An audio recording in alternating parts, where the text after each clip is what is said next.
లేటెస్ట్‌గా 'Dev Patel' cinema 'Monkey Man' అని Hollywood సినిమాలో కూడా ఈఎంఐ చేస్తుంది.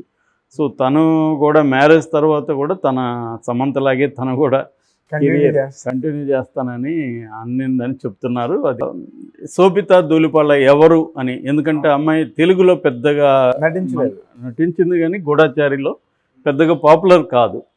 సో అందువల్ల చాలామందికి తెలియదు శోభితా ధూళిపాళ ఎవరని. నిజానికి శోభితా ధూళిపాళ తెలుగు అమ్మాయి, తెనాలి వాళ్ళది. వాళ్ళ నాన్న వేణుగోపాలరావు, ఆయన నేవీలో ఇంజనీర్గా పనిచేస్తున్నారు. వాళ్ళ అమ్మ శాంతికుమారి, ఆమె ప్రైమరీ స్కూల్ టీచరు.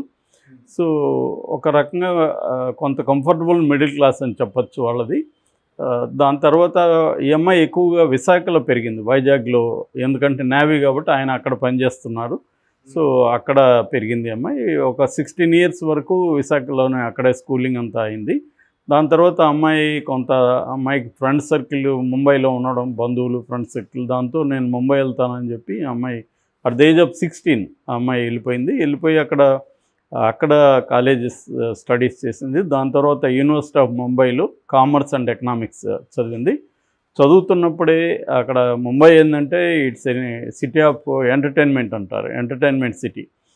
నిన్నప్పుడు ఒక మ్యూజిక్ డైరెక్టర్ అంటున్నాడు, ఇక్కడ వచ్చి వారం రోజులు ట్రై చేస్తే నీకు ఏదో ఒక జాబు ఏదో ఒకటి గ్యారంటీగా దొరుకుతుందని. సో అటువంటి, అంటే మన ఇండియా వైడ్ యాస్పిరెంట్స్ అంతా కూడా ముంబైకి వెళ్ళిపోతారు. అక్కడ ఏదో ఒక జాబు దొరికిపోతుంది. అలాగే ఈ అమ్మాయి కాలేజీ డేస్లో నుంచే ఈ అమ్మాయి అందంగా ఉండడంతో ఫ్రెండ్స్ అంతా కూడా ఎంకరేజ్ చేయడం, అలాగే ఈ అమ్మాయి చిన్నగా కాలేజీ బ్యూటీ కాంటెస్ట్లో పాల్గొనడం, అలా మిస్ అర్త్ అంటారు, ఫెమినా మిస్ అర్త్ అంటారు, అది ఫిలిప్పైన్స్లో జరిగింది. అందులో ఈమె సెలెక్ట్ అయింది. అలాగా మిస్ అర్త్, మిస్ యూనివర్సిటీ వీటిలన్నింటిలో కూడా పార్టిసిపేట్ చేసింది అనమాట. తర్వాత హైలీ ఇంటెలిజెంట్ అనే పేరు కూడా ఉంది ఈ అమ్మాయికి. సో అక్కడి నుంచి మన అనురాగ్ కాశ్యప్ డైరెక్ట్ చేసిన రమణారాఘు 2 అనే సినిమాలో ఫస్ట్ ఈ అమ్మాయి ఛాన్స్ వచ్చింది. సో అక్కడ జాయిన్ అయింది. విక్కీ కౌశల్కి జంటగా చేసింది అనమాట. అందులో విక్కీ కౌశల్ చేశాడు.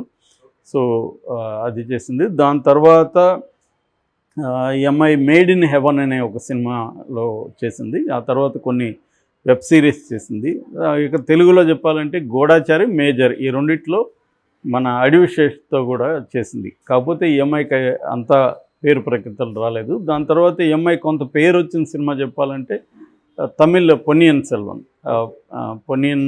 సెల్వన్లో ఈ అమ్మాయికి మంచి రోల్ అది. సో ఆ రోల్లో పేరు వచ్చింది కొంత. నాగ చైతన్యతో మూవీస్ ఏం చేయలేదు ఈ అమ్మాయి. దాని తర్వాత అంటే వీళ్ళ కామన్ ఫ్రెండ్స్ ద్వారా పరిచయం అని చెప్తున్నారు. సో సినిమాల్లో అయితే కలిసి చేయలేదు. మనకి సమంత అయితే 2010లో వచ్చిన ఏమాయ చేసేవాళ్ళు నాగ చైతన్యతో చేయడం, అట్లా వాళ్ళు పరిచయాలు అయ్యాయి. వీళ్ళిద్దరు కామన్ ఫ్రెండ్స్ ద్వారా కలవడం ఇది జరిగింది. సో దాని తర్వాత ఈ అమ్మాయి ఇప్పుడు లేటెస్ట్గా 'Dev Patel' cinema 'Monkey Man' అని హాలీవుడ్ సినిమాలో కూడా ఈఎంఐ చేస్తుంది. సో తను కూడా మ్యారేజ్ తర్వాత కూడా తన సమంతలాగే తను కూడా కంటిన్యూ చేస్తానని అన్నిందని చెప్తున్నారు. అది కాలేదు.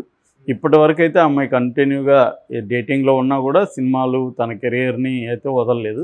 ఎందుకంటే అమ్మాయికి ఆల్రెడీ మంచి అవార్డ్స్ వచ్చాయి, చాలా మంచి యాక్ట్రెస్గా పేరు వచ్చింది. ఈవెన్ పొన్నియిన్ సెల్వన్లో కూడా ఆ క్యారెక్టర్లో బ్రహ్మాండంగా ఉంది. సో అందుకని అమ్మాయి ఎందుకంటే ఇవాళ అమ్మాయిలు అందరూ కూడా, మామూలు అమ్మాయిలు కూడా పెళ్ళైనాక నేనేదో గృహిణిలాగా ఉంటానని ఎవరు అనుకోవట్లేదు. ఎందుకంటే కెరీర్ వాళ్ళకి ఇంపార్టెంట్, వాళ్ళకి ఒక ఫైనాన్షియల్ ఇండిపెండెన్స్ కావాలి, కెరీర్ గ్రోత్ ఉండాలి. రెండోది, ఇలాంటి టాలెంట్ ఉన్న అమ్మాయిలు జస్ట్ ఇంటికే పరిమితం అయ్యి పిల్లల్ని పెంచుకుంటాననే పరిస్థితి ఇమీడియట్గా ఉండకపోవచ్చు. సో అది బేసిక్గా శోభితా ధూళిపాళ బయోగ్రఫీ. సో ఇక నాగ చైతన్య గురించి మన అందరికీ తెలుసు. అతను చిన్నప్పటి నుంచి చెన్నైలో పెరిగాడు. దాదాపు 18 ఏళ్ళు చెన్నైలో, ఎందుకంటే అప్పుడు ఇండస్ట్రీ అక్కడే ఉండడం. సో అక్కడే ఉండి చదువుకున్నాడు.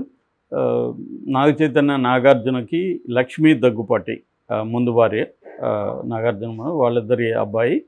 ఆ తర్వాత వాళ్ళు విడిపోయారు. విడిపోయిన తర్వాత తను ఎక్కువగా నాగార్జున దగ్గరే పెరిగాడు. ఎందుకంటే వాళ్ళ అమ్మ లక్ష్మీ దగ్గుపాటి విజయరాఘవన్ అనే ఒక అతన్ని, శరత్ విజయరాఘవన్ అతను పేరు, అతన్ని పెళ్లి చేసుకుంది. సుందరం మోటార్స్లో ఆయన కార్పొరేట్ ఎగ్జిక్యూటివ్ అన్నాడు. తనని పెళ్లి చేసుకోవడంతో ఆ, ఒక రకంగా అమల అనే తల్లిలాగా ఇతన్ని పెంచిందని చెప్పచ్చు. ఇతనికేమో ఇప్పుడు 37 ఏళ్ళు, ఆ అమ్మాయికి 32. ఇద్దరి మధ్య ఏజ్ గ్యాప్ 5 years ఉంది. సో అది కూడా ఇవాళ చాలా కామన్. ఏజ్ గ్యాప్ని కూడా ఎవరు పట్టించుకోవట్లేదు. తమ కంపాటబిలిటీ ఇష్యూస్ ఉంటే మిగతా అంతా ఓకే అంటున్నారు. సో ఏదేమైనా మనం ఖచ్చితంగా అభినందనలు తెలియజేయాలి. ఎందుకంటే నాగ చైతన్య మామూలుగా సమంత నాగ చైతన్య విడిపోయినప్పుడు కూడా కొంతమంది సమంత చాలా రూమర్స్ వచ్చాయి. దాన్ని ఖండించిన ఆమె చివరి కోర్టుకు కూడా ఇక్కడ హైకోర్టులో కూడా పిటిషన్ వేసింది. అప్పుడు కూడా హైకోర్టు కూడా నువ్వు పబ్లిక్ లైఫ్లో ఉన్నప్పుడు ఇవన్నీ కామను, నీకు అన్ని పాజిటివ్ పోస్టులు పాజిటివ్ రెస్పాన్సే అంటే నువ్వు పబ్లిక్ లైఫ్లోనే ఉండకూడదు, కాబట్టి పబ్లిక్ లైఫ్లో ఉన్నప్పుడు ఫేస్ చేయాలన్నట్టుగానే కోర్టు కూడా వ్యాఖ్యానించింది అప్పట్లో. సో అట్లా సమంత, ఎందుకంటే సమంత మీదనే ఎక్కువ నెగిటివ్గా వచ్చింది నాగ చైతన్య మీద కంటే. సమంత వల్లనే ఇది, సమంత అక్కినేని కోడలికి ఇమ్మడలేదు. ఎందుకంటే వీళ్ళకి అక్కినేని ఫ్యామిలీకి ఒక పెద్ద ఫ్యాన్ ఫాలోయింగ్ ఉంటుంది కాబట్టి వాళ్ళందరూ కూడా సమంత మీద నెగిటివ్గా చేశారు. బట్ ఓవరాల్గా సమంత ఏంటంటే తను ఎప్పుడు కూడా ఏడుపు గుట్టో లేకపోతే డిఫెన్సివ్ క్యారెక్టర్ కదా, అమ్మాయి అఫెన్సివ్ క్యారెక్టర్ ఎప్పుడైనా ఎదుర్కొంటుంది తప్ప. ఇప్పుడు మనం కంపేర్ చేస్తే సమంతని రేణు దేశాయికి కూడా యాంటీగా చాలా వస్తుంటాయి. కానీ రేణు దేశాయ్ ఏమో ఫైట్ కంటే కూడా అమ్మాయి ఎక్కువగా మెలోడ్రామాలోకి వెళ్తూ ఉంటుంది, అంటే ఫీల్ కావడం, అదే అమ్మాయి పర్సనాలిటీ ట్రైట్. ఈమెమో అట్లా కాదు, ఈమె రివర్స్లో అటాక్ చేయడం ఇవన్నీ ఉంటుంది. సో ఆ రకంగా కొంత విడిపోయినాక ఈవెన్ నాగార్జున ఫ్యామిలీ మాత్రం ఎప్పుడు కూడా ఈ అమ్మాయి గురించి ఎక్కడా కూడా ఒక నెగిటివ్ ఇది అనేది బయటికి తీసుకురాలేదు. సో అలా సెటిల్ అయ్యారు. ఇప్పుడు కూడా వీళ్ళ పెళ్ళికి కూడా విషెస్ చెప్తుంది అని కూడా అంటున్నారు. ఇప్పటివరకు అయితే పోస్ట్ కానీ ఏం లేదు. సో ఆమెకి పోయేదేముంది, ఆల్రెడీ విడాకులు అయిపోయినాక ఇంకో దే మే బి ఫ్రెండ్స్ అంతే, అంతకంటే ఏముంటుంది. ఇవన్నీ కామనే. అందులో వాళ్ళ ఫ్యామిలీలు ఇవన్నీ, వాళ్ళ మదరు వేరే వాళ్ళని పెళ్లి చేసుకుంది, వాళ్ళ నాన్న ఎవరు మన నాగ చైతన్య వాళ్ళ మదర్ ఏమో వేరే అతను పెళ్లి చేసుకుంది, నాన్న కూడా అమలా ముఖర్జీ ఆమె పేరు, ఆమెను పెళ్లి చేసుకున్నాడు. సో కాబట్టి కామన్ ఇవాళ సెలబ్రిటీస్లో విడాకులు అనేవి, సెకండ్ మ్యారేజెస్ అనేవి వెరీ వెరీ కామన్. సో ఆ రకంగా వీళ్ళు మొత్తానికి ఈరోజు నిశ్చితార్థంతో ఒకటవుతున్నట్టుగా మనం